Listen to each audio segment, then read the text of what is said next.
Hello everyone, कैसे हैं आप सभी। आशा करती हूँ आप सभी अच्छे होंगे।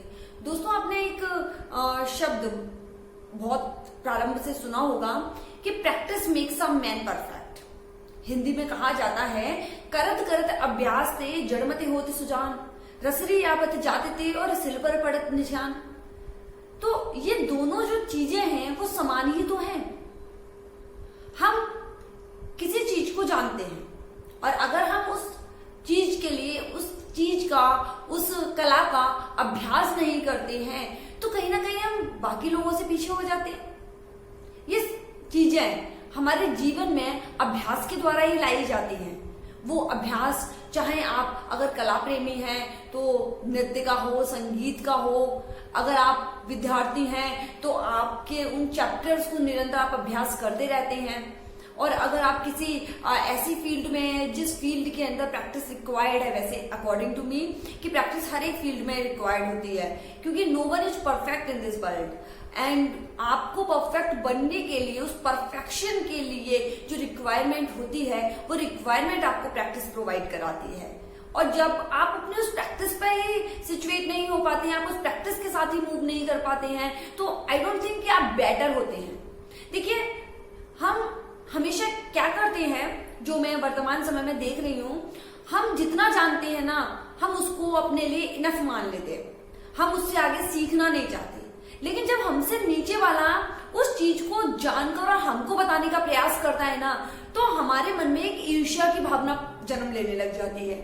हम ये सोचने लगते हैं कि ये तो अभी इस दौर में और इस जगह पर प्रवेश किया और ये हमको नई चीज बता रहा है।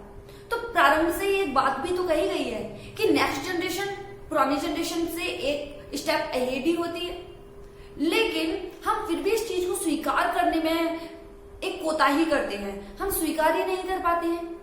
आज मुझे कुछ आता है और मैं उसकी अगर प्रैक्टिस नहीं करती हूं तो कहीं ना कहीं वो चीज तो धूमिल होती ही चली जाएगी ना।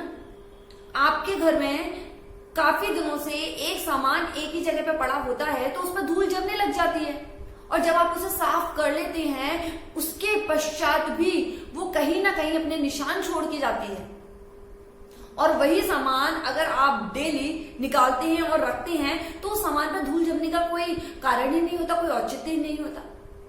तो हम दूसरे को पीछे करके कभी भी आगे नहीं बढ़ सकते हैं।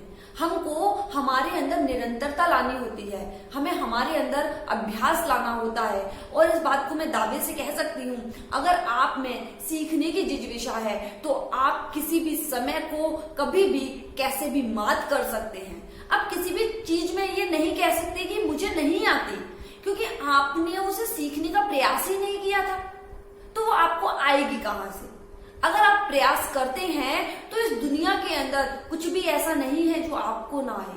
मैंने प्रारंभ में भी आपको कहा था कि जब बार बार रगड़ने से सिल पर भी एक रस्सी जैसी चीज निशान बना देती है तो हम तो मानव हैं, जो इस सर्वोत्तम कृति है संसार की, जो हर चीज में सबसे आगे है, फिर हम सीखने का प्रयास ना करें तो ये तो हमारे लिए ही अच्छा नहीं है।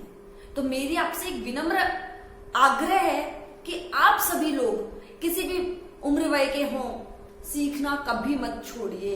हाँ, अपने से छोटे वाले को आप आगे लेकर आइए, उसको आगे आने का पूरा अधिकार है, क्योंकि जैसे जैसे बरगद का पेड़ बड़ा होता चला जाता है उसकी जड़ें नीचे फैलने लग जाती हैं, लेकिन कहीं ना कहीं एक नया बरगद भी तो तैयार होता है।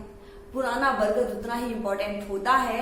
मैंने आपको कहा ना कि पुराना व्यक्ति बरगद के उस वट वृक्ष के समान होता है जिसकी छाया में अनेकों पौधे उगने लगते हैं।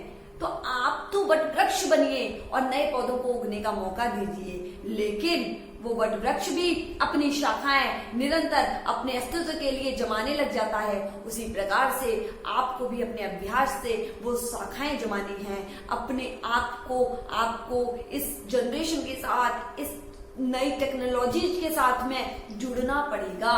आपको खुश होकर जुड़ना पड़ेगा, आपको छोटों से सीखना पड़ेगा।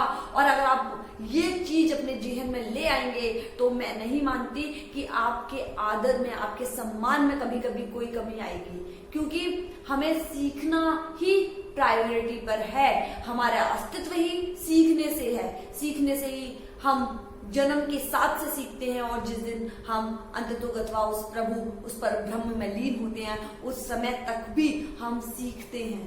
अब एक क्वेश्चन आपके माइंड में होगा कि जब हम प्रभु में लीन होते हैं तो हम क्या सीखते हैं? उस समय पर हम अपनी सारी मोह माया आसक्ति इस संसार में छोड़कर चले जाते हैं। तो ये इस दुनिया का सर्वोत्तम ज्ञान है जो अंत समय तक हम सीखते चले जाते हैं। धन्यवाद।